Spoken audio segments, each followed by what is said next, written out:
আসসালামু আলাইকুম। আজ আমরা নেটওয়ার্কিং এর বেসিক বিষয়গুলি নিয়ে আলোচনা করব।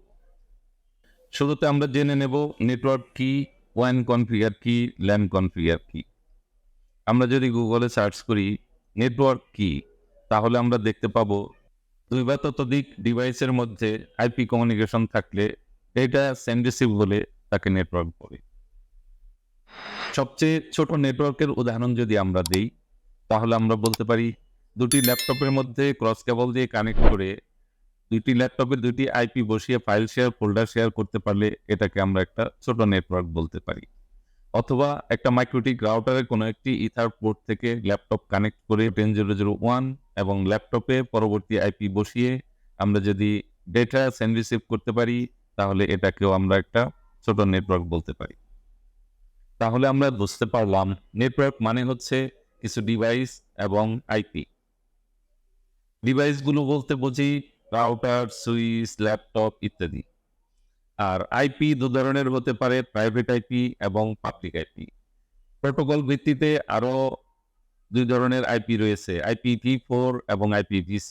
IPv4 আগের থেকে প্রচলিত হয়ে আসছে, IPv6 নতুন ইমপ্লিমেন্ট হচ্ছে। IPv4 3টি ডট দিয়ে পৃথক করে 4টি সংখ্যা, যা একে অপরের সাথে কমিউনিকেশনের সহযোগিতা করে। প্রতিটি মোবাইলের যেমন নাম্বার থাকে, সেই নাম্বারের এগেইনস্টে আমরা একে অপরকে কল করে থাকি। অনুরূপভাবে নেটওয়ার্কের মধ্যে আইপি থেকে আইপিতে ডেটা সেন্ড রিসিভ হয়ে থাকে। এই আইপি গুলো প্রধানত ২ প্রকার, পাবলিক আইপি এবং প্রাইভেট আইপি। যে আইপি গুলোর শুরুতে 10 অথবা 172.168 থেকে 31 অথবা 192.168 এবং পরে যে কোনো সংখ্যা থাকে, সেই আইপি গুলোকে প্রাইভেট আইপি বলে। এই প্রাইভেট আইপি ছাড়া বাকি আইপি গুলোকে পাবলিক আইপি বলে। পাবলিক আইপি হচ্ছে সেই আইপি যেগুলা নিজে থেকে ইন্টারনেটে যাতায়াত করতে পারে সারা ওয়ার্ল্ড ওয়াইড, যাদের রাউটিং আছে, যাতায়াতের তথ্য আছে, রাউটিং টেবিল আছে, সেগুলাকে বলা হয় পাবলিক আইপি। এগুলা রিয়েল আইপি নামেও পরিচিত। প্রাইভেট আইপি গুলা নিজে থেকে যাতায়াত করতে পারে না, শুধু ল্যানের মধ্যে এক পিসি থেকে অন্য পিসিতে, এক ডিভাইস থেকে অন্য ডিভাইসে কমিউনিকেশন করতে পারে। এগুলো ইন্টারনেটে যেতে হলে অন্য আইপির বা পাবলিক আইপির সহযোগিতার প্রয়োজন হয়।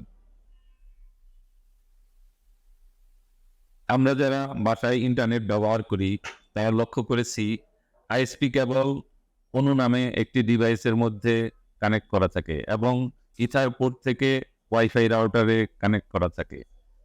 মোবাইল এবং ল্যাপটপ এই ওয়াইফাই রাউটারের সাহায্যে ইন্টারনেট পেয়ে থাকে।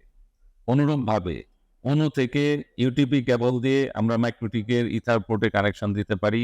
এখানে আমরা আইএসপির দেওয়া তথ্যগুলি কনফিগার করতে পারি। এটাকেই ওয়ান কনফিগার বলা হয়ে থাকে। আইএসপির দেওয়া তথ্য অনুযায়ী ইন্টারনেট রিসিভ করার যে পদ্ধতি, এটাকেই বলা হয় ওয়ান। ইথার 2 থেকে আমরা আমাদের পছন্দ মতো যে কোনো প্রাইভেট আইপি বসিয়ে বিভিন্ন পদ্ধতিতে ইন্টারনেট বিতরণ করতে পারি। এটাকেই বলা হয় ল্যান। দাম এবং র্যাম প্রসেসরের ভিত্তিতে অনেকগুলো মডেল, মাইক্রোটিকের অনেকগুলো মডেল বাজারে প্রচলিত রয়েছে। এগুলোর লোড সক্ষমতাও বিভিন্ন। আমরা কর্পোরেট অফিসেও দেখি আইএসপি থেকে কানেকশন প্রথমে মাইক্রোটিক রাউটারে এসে কানেক্ট হয় এবং মাইক্রোটিকের অন্য পোর্ট থেকে প্রাইভেট আইপি দিয়ে সুইচের মাধ্যমে ওয়ার্ক স্টেশনগুলো কানেক্টেড থাকে। অনেক সময় সুইচের মধ্যে টিপি লিঙ্ক বা যে কোনো ব্র্যান্ডের ওয়াইফাই রাউটার কানেক্টেড থাকে এবং মোবাইল এবং ল্যাপটপগুলি এই ওয়্যারলেস রাউটারের মাধ্যমে, ওয়াইফাই রাউটারের মাধ্যমে ইন্টারনেট পেয়ে থাকে। এখানে আমরা একটা আইএসপি নেটওয়ার্ক ডায়াগ্রাম দেখতে পাচ্ছি। এর বিস্তারিত বিবরণ আমরা পরবর্তী আরেকটি ভিডিওতে দিব ইনশাল্লাহ। বাজারে যে মাইক্রোটিক রাউটারগুলো বেশি জনপ্রিয় তার মধ্যে ক্লাউড কোর এর বিভিন্ন মডেল রয়েছে। সিসিআর এর 1016, 1036, 1072 এই মডেলগুলো বাজারে বেশি প্রচলিত। বিভিন্ন ব্র্যান্ডের সার্ভারগুলিতে মাইক্রোটিকের ওএস ইনস্টল করে, মাইক্রোটিকের লাইসেন্স ইনস্টল করে এগুলোকেও মাইক্রোটিক রাউটার হিসেবে আমরা ব্যবহার করে থাকি। এগুলোর লোড সক্ষমতাও অনেক ভালো। আইএসপি ডেটা সেন্টারে বা সার্ভার রুমে আমরা এই রাউটারগুলো, সুইচগুলো সুন্দরভাবে সাজিয়ে রেখে দিই। এখন আমরা দেখব অনু থেকে মাইক্রোটিকের ইথার 1-এ কানেক্ট করেছি এবং মাইক্রোটিকের ইথার 2 থেকে ল্যাপটপে কানেক্ট করেছি। এখানে আমরা প্রথমে উইনবক্স সফটওয়্যারটি ডাউনলোড করব এবং এর সাহায্যে আমরা মাইক্রোটিক রাউটারে লগ ইন করবো। উইনবক্স সফটওয়্যার ডাউনলোড করার পরে প্রথমে আমরা নেইবারে যাব, রিফ্রেশে ক্লিক করব এবং মাইক্রোটিক রাউটারের ম্যাক অ্যাড্রেস শো করবে। এই ম্যাক অ্যাড্রেস সিলেক্ট করে আমরা কানেক্টে ক্লিক করলে আমরা মাইক্রোটিক রাউটারে লগ ইন করতে পারবো। আইএসপি থেকে আমাদেরকে যে তথ্যগুলো দিয়েছে সেগুলোর ভিত্তিতে আমরা যে কোনো একটি পদ্ধতিতে ওয়ান কনফিগার করতে পারি, যেমন অটো আইপি রিসিভ বা DHCP client, PPPoE broadband user password অথবা স্ট্যাটিক আইপি। স্ট্যাটিক আইপি আবার দুইভাবে কনফিগার করা যেতে পারে। সরাসরি ইথার পোর্টে আমরা স্ট্যাটিক আইপি অ্যাড করতে পারি অথবা ভিল্যান ক্রিয়েট করে ভিল্যানের উপর আইপি অ্যাড করতে পারি। এই কনফিগারগুলো সম্পূর্ণরূপে নির্ভর করবে আইএসপির দেওয়া তথ্যের উপরে। এগুলো আমাদের পছন্দ মতো চাইলেই যে কোনো একটি কনফিগার করতে পারবো না। আইএসপি আমাদেরকে যে তথ্য দেবে সেই তথ্যের ভিত্তিতে আমাদেরকে ওয়ান কনফিগার করতে হবে। নেটওয়ার্কিং এর শুরুতে আমাদের এই দুটি প্রধান কাজ, ওয়ান কনফিগার এবং ল্যান কনফিগার।